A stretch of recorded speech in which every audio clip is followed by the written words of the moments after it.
I have to tell you, though, that you're going to be stuck with me for 9 more after this, because I believe this is a vital partnership, and I intend to devote my 10-year term to making it even stronger.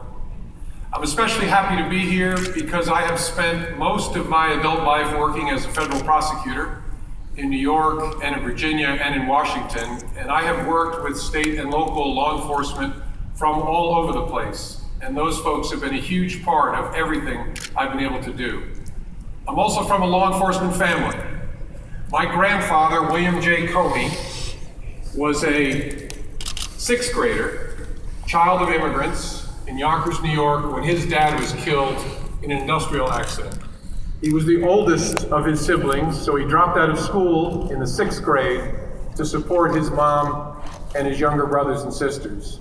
He never got to return to school, could never afford to.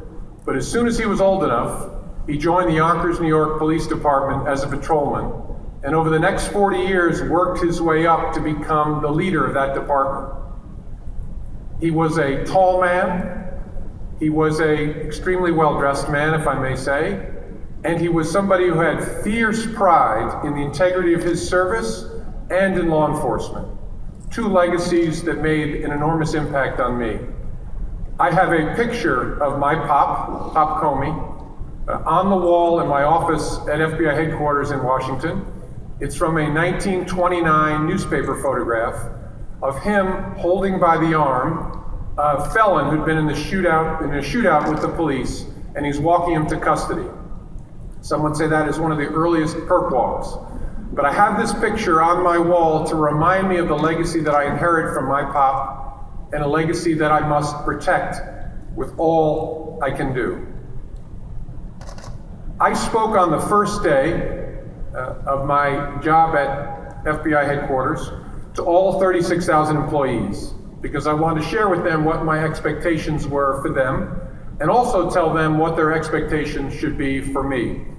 I thought I would share those very short 5 expectations with you, because I think it will resonate with you as law enforcement leaders. But I also want you to know what you should expect from my folks. So I told them, first, I expect that you will find joy in your work. You get to do good for a living. Your job, no matter what you do at the FBI, is to help protect the innocent. That should inspire you, that should bring you great joy. Look for that joy. If you're not finding it in your work, something's wrong and it should be changed, because it is not the nature of the work. That should bring great joy. Second, I said, I expect you to work hard. You do good for a living. You protect the innocent for a living. And if that doesn't drive you, nothing will. But the taxpayers who pay our salaries expect us to work hard, and I have that same expectation for you. Third, I said, I expect you will keep a life. You will keep whatever it is you do that allows you to maintain a healthy body and spirit. This work, the work that all of you do, and the work that my folks do, can eat at you and damage both body and spirit. I need you in good shape, I told them. Please take care of yourself, both body and spirit. And I also need people who can exercise sound judgment. Judgment is protected, in my experience, best by stepping away from your work. Getting physical distance from what you do gives you an ability to make sound decisions when you're back in the fight. Fourth, I said, I expect that every human being in this organization will be treated with the exact same amount of dignity and respect without regard to rank or station or position in life. They are all God's creatures, and whether far away or up this close, there's no difference, and I don't expect to see any difference in their intrinsic worth reflected in the way you treat them. From the intern to the FBI director, we're entitled to dignity and respect. And then I quickly added, let's not get confused. There is a chain of command. You should follow my instructions in a way you may not follow the instructions of the student intern. So I'm talking only about intrinsic respect, not respect for instructions. And fifth, I said, and maybe most importantly, I expect you to honor the gift you received when you joined this organization. It's a gift you may not notice until the first time you identify yourself, show your badge, show your credentials, and speak. Whether that's in a courtroom or on a street corner, something amazing is going to happen next. Total strangers will believe what you say. that is not because of you. That is because of things that were done for you by the men and women who went ahead of you, who you may never have known.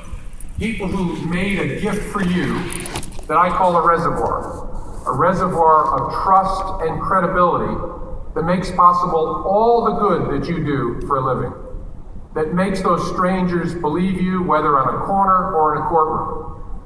That gift, that reservoir was filled by people who made promises and kept them, who made mistakes and earned and owned up to them and fixed them, and who made sure that whenever they left that service, the reservoir was as full or fuller than when they inherited it. That is your obligation as an employee of this institution, to always honor that badge and protect that reservoir. Now, the hard thing about reservoirs, I told them, is they take forever to build and to fill, and one hole in the dam can drain the entire reservoir. So your obligation, your obsession should be to protect that reservoir of trust and credibility so that my children or my grandchildren and yours can have that same gift if they choose to make a career of law enforcement. Then I told them, what should you expect of me? I said, the most important thing you should expect from me is listening. I learned long ago that it's a mistake for a leader to come into a new organization and ask the question, what do I want to do? Instead of asking the question, what does the organization need me to do? Those sound similar, but I think they're actually hugely different. One reflects an overconfidence by a leader and a desire to do what the leader really enjoys doing. And the second reflects the patience and the humility needed to understand, what does this place need me to do, whether or not that's something that gives me great excitement. I've worked with the FBI my whole adult life, but I did not know it well enough to walk in the door on the first day and say, here's what we're going to do. So I told my folks, you should expect me, and they've already seen this, to spend a lot of time asking questions and listening to you to try to figure out, what do you need from your director? And I think you know, as a room full of leaders, how hard it is at times to listen. I think it's especially hard for leaders to listen because they have to confess a bit of weakness to do it, right? I need to send a signal to the people I'm talking to, I don't have it all figured out.